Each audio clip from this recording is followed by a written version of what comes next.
Shri Gayatri tours and travels Chardham యాత్ర complete travel plan. హైదరాబాద్లోని పలు ప్రాంతాల్లో భారీ వర్షం కురుస్తోంది. Nallagandla, Miyapur, Gachibowli, Kondapur, Hitech City, Banjara Hills, Manikonda, Saroor Nagar, Nagole ప్రాంతాల్లో వర్షం దంచి కొడుతోంది. రాత్రికి సౌత్ సెంట్రల్ హైదరాబాద్లోనూ వర్షాలు కురుస్తాయని వాతావరణ శాఖ చెప్తోంది. నల్గొండ, సూర్యాపేట జిల్లాల్లో అక్కడక్కడ వర్షాలు కొడుతున్నాయి. గత 3 రోజులుగా విపరీతమైనటువంటి ఎండవేడిమితో అల్లాడిపోయినటువంటి ప్రజలకు ఈ వర్షాలు ఒక ఉపశమనం అనే చెప్పాలి. వాతావరణంలో చోటు చేసుకున్నటువంటి అనూహ్య మార్పులను కూడా మనం గమనించవచ్చు. విపరీతమైన ఎండల తర్వాత విపరీతమైనటువంటి వర్షం హైదరాబాద్లో పర్టికులర్గా కురుస్తోంది. ఆయా ప్రాంతాల్లో మాత్రం వర్షపు లేమి, అంటే అనుకున్న స్థాయిలో వర్షం కురవడం లేదు. కానీ గత 3 రోజులుగా వచ్చినటువంటి ఎండకు సంబంధించి అయితే వాతావరణ శాఖ అధికారులు చెప్పారు, సూపర్ ఎల్ నినో ఎఫెక్ట్ తోటి విపరీతంగా వడగాలులు కానీ లేకపోతే విపరీతంగా ఎండ కానీ ఉండేటువంటి పరిస్థితి ఉంది.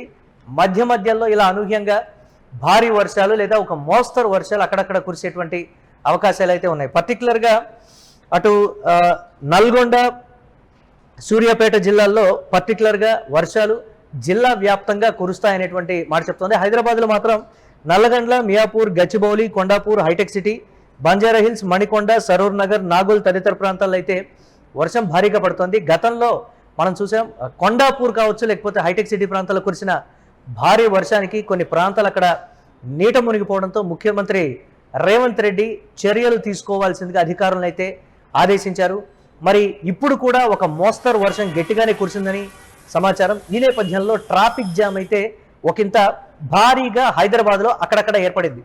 ముఖ్యమంత్రి ఇచ్చినటువంటి ఆదేశాల్లో పర్టికులర్గా ఆయా ప్రాంతాల్లో ట్రాఫిక్ నిలిచిపోయినా, నీరు నిలిచినా కానీ అధికారుల మీద చర్యలు తప్పవు.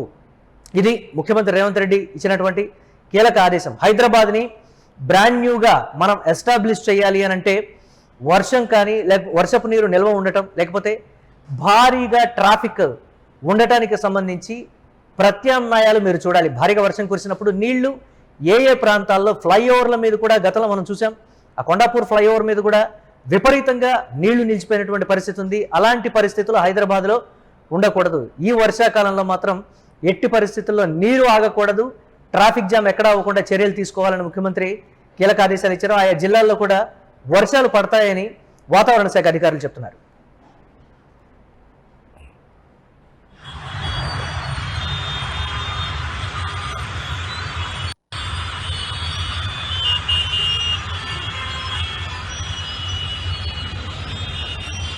యూటీవీ స్క్రీన్ మీద ఎక్స్క్లూజివ్గా చూస్తున్నాం. వర్షపు చినుకు పడితే కొన్ని ప్రాంతాల్లో ఏ స్థాయిలో ట్రాఫిక్ ఉంటుందనేది మనం యూటీవీ స్క్రీన్ మీద బాక్స్లో చూస్తూ ఉన్నాం. విపరీతమైనటువంటి భయంకరమైన ట్రాఫిక్. ఒకవేళ వర్షం పడితే సాయంత్రం 5:30-6 గంటలకు ఆఫీసుల నుంచి ఇంటికి వెళ్లాల్సినటువంటి వారు ఒక 2-3 గంటలు ఆఫీసులోనే వేచి ఉండి ట్రాఫిక్ తగ్గిన తర్వాత ఇంటికి వెళ్ళేటువంటి పరిస్థితులు అయితే ప్రధానంగా నెలకొంటున్నాయి. ఒక గంట వర్షం పడితే హైదరాబాద్లో 4-5 గంటలు ట్రాఫిక్లో నిలిచిపోవాలి. ఇది ప్రధానంగా సోషల్ మీడియాలో కూడా వస్తున్నటువంటి ట్రోల్స్.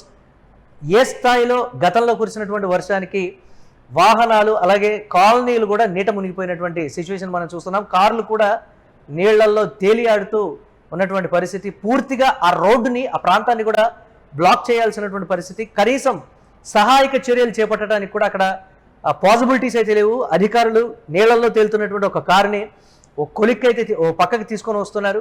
ఇలాంటి పరిస్థితుల్లో హైదరాబాద్ వ్యాప్తంగా పర్టికులర్గా కొన్ని ప్రాంతాల్లో ఉన్నాయనేటువంటి మాట. చెట్లు కూడా విరిగిపడుతున్నాయి. అధికారులకి కీలక ఆదేశాలు ఇచ్చి అటువంటి పరిస్థితులు హైదరాబాద్లో ఎక్కడెక్కడ ఉన్నాయి వాటిని ముందు ఐడెంటిఫై చేయండి. వర్షాలు పడటానికన్నా ముందు ముఖ్యమంత్రి రేవంత్ రెడ్డి అధికారులతో, జిహెచ్ఎంసీ అధికారులతో చేసినటువంటి సమీక్షలో ఇచ్చినటువంటి కొన్ని కీలక ఆదేశాలు చూడాలి ఏ విధంగా ఉండబోతుందనేది.